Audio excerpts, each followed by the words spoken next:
പ്രതിപക്ഷ ബഹിഷ്കരണത്തിലും അയോധ്യ പ്രാണപ്രതിഷ്ഠയിൽ രാജ്യസഭയിൽ ലോക്സഭയിലും ചർച്ച നടത്തി. ബിജെപി ഭരണത്തിനു കീഴിൽ രാജ്യം വൻ മുന്നേറ്റമുണ്ടാക്കിയെന്ന് പ്രധാനമന്ത്രി പറഞ്ഞു. അതേസമയം മതധ്രുവീകരണമാണ് കേന്ദ്ര സർക്കാർ ലക്ഷ്യം വെക്കുന്നതെന്ന് പ്രതിപക്ഷ നേതാക്കൾ ആരോപിച്ചു.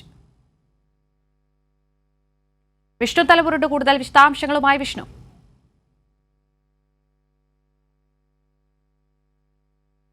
കീർത്തി, 17ാം സമ്മേളനം അവസാനിപ്പിച്ചുകൊണ്ട് ലോക്സഭ അനിശ്ചിതകാലത്തേക്ക് പിരിഞ്ഞിട്ടുണ്ട്. രാജ്യസഭയിൽ ഇപ്പോഴും അയോധ്യ പ്രതിഷ്ഠയുമായി ബന്ധപ്പെട്ട ചർച്ചകൾ പുരോഗമിച്ചുകൊണ്ടിരിക്കുകയാണ്.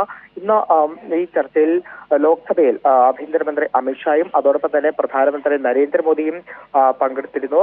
അതോടൊപ്പം തന്നെ കോൺഗ്രസ് പ്രതിപക്ഷ പാർട്ടികൾ CPIM, മുസ്ലിം ലീഗ് ഉൾപ്പെടെയുള്ള പ്രതിപക്ഷ പാർട്ടികളൊക്കെ തന്നെ ചർച്ച ബഹിഷ്കരിച്ചപ്പോൾ അതിൽ കോൺഗ്രസ് ചർച്ചയിൽ പങ്കെടുത്തു എന്നതാണ് ഒരു വിരോധാഭാസമായി എടുത്തു പറയേണ്ടത്. കാരണം ലോക്സഭ രാജ്യസഭാ സമ്മേളനങ്ങൾ ഇന്നലെ അവസാനിക്കേണ്ടതായിരുന്നു. പക്ഷെ അത് ഒരു ദിവസം കൂടി സമ്മേളനം അയോധ്യ പ്രതിഷ്ഠ ചർച്ചയ്ക്കെടുക്കുകയുമാണ് ചെയ്തത്. ഇതിനെതിരെ പ്രതിഷേധം ശക്തമായിരുന്നു. കാരണം മതധ്രുവീകരണം മാത്രമാണ് കേന്ദ്ര സർക്കാർ ലക്ഷ്യം വെക്കുന്നത് എന്നതാണ് CPIM, മുസ്ലിം ലീഗ് ഉൾപ്പെടെയുള്ള പ്രതിപക്ഷ പാർട്ടികൾ ചൂണ്ടിക്കാട്ടിയത്. പക്ഷെ അവിടെയാണ് കോൺഗ്രസ് ചർച്ചയിൽ പങ്കെടുക്കുന്ന ഒരു സാഹചര്യം ഉണ്ടായത്. എന്തായാലും ഇന്നത്തെ ചർച്ചയിൽ പങ്കെടുത്തുകൊണ്ട് അമിത്ഷാ പറഞ്ഞത് ഈ പ്രാണപ്രതിഷ്ഠാ ദിനം 10,000 വർഷത്തിനിടയിലെ ചരിത്ര ദിനമെന്നാണ് അമിത്ഷാ അതിനെ ചൂണ്ടിക്കാട്ടിയത്. അതോടൊപ്പം തന്നെ പ്രധാനമന്ത്രി നരേന്ദ്രമോദി അല്പം മുന്നെയാണ് ലോക്സഭയെ അഭിസംബോധന ചെയ്തുകൊണ്ട് സംസാരിച്ചത്. കഴിഞ്ഞ 5 വർഷത്തെ ഭരണ നേട്ടങ്ങൾ എടുത്തു പറഞ്ഞുകൊണ്ടായിരുന്നു നരേന്ദ്രമോദിയുടെ ഒരു പ്രസംഗം. ഇന്നത്തെ ദിവസം മഹത്വപൂർണ്ണമാണ്. 5 വർഷം രാഷ്ട്ര സേവനത്തിന് നിർണായകമായി എന്നതാണ് മോദി ചൂണ്ടിക്കാട്ടിയത്. കോവിഡ് കാലം വെല്ലുവിളികൾ നിറഞ്ഞതായിരുന്നു. ഇന്ന് രാജ്യത്തിന് പുതിയ പാർലമെന്റ് മന്ദിരം ലഭിച്ചിട്ടുണ്ട്. രാജ്യം അതിവേഗം മുന്നോട്ട് കുതിക്കുകയാണ്.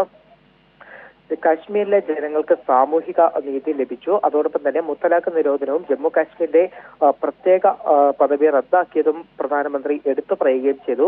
രാജ്യം ആഗ്രഹിക്കുന്നത് നേടുന്ന വിധത്തിൽ ഇപ്പോൾ കാര്യങ്ങൾ മാറി എന്നതാണ് അദ്ദേഹം ചൂണ്ടിക്കാട്ടിയത്. അതോടൊപ്പം തന്നെ ചോദ്യപേപ്പർ ചോർച്ച തടയാൻ നിയമം, വനിതാ സംവരണം എന്നീ കാര്യങ്ങളും എടുത്തു പറഞ്ഞു. വനിതാ സംവരണ ബിൽ നാഴികക്കല്ലായി എന്നതാണ് പ്രധാനമന്ത്രി ഇന്ന് സഭയിൽ ചൂണ്ടിക്കാട്ടിയത്. അതോടൊപ്പം തന്നെ തെരഞ്ഞെടുപ്പിന് അധികം ദൂരമില്ലെന്നും എല്ലാവർക്കുമൊപ്പം എല്ലാവരുടെയും വികസനം എന്നതാണ് ലക്ഷ്യമെന്നും വെല്ലുവിളികൾ സന്തോഷം നൽകുന്നതെന്നും പ്രധാനമന്ത്രി ഇന്ന് ലോക്സഭയിൽ ചൂണ്ടിക്കാട്ടിയിട്ടുണ്ട്. എന്തായാലും ലോക്സഭ അനിശ്ചിതകാലത്തേക്ക് പിരിഞ്ഞിരിക്കുകയാണ്. രാജ്യസഭയിൽ പ്രാണപ്രതിഷ്ഠയുമായി ബന്ധപ്പെട്ട ചർച്ചകൾ തന്നെയാണ് പുരോഗമിച്ചുകൊണ്ടിരിക്കുന്നത്. ഇപ്പോൾ പ്രധാനമന്ത്രി നരേന്ദ്രമോദി രാജ്യസഭയിലേക്ക് എത്തിയിട്ടുണ്ട്. കീർത്തി, ശരി, വിഷ്ണുവാണ് വിവരങ്ങൾ നൽകിയത്.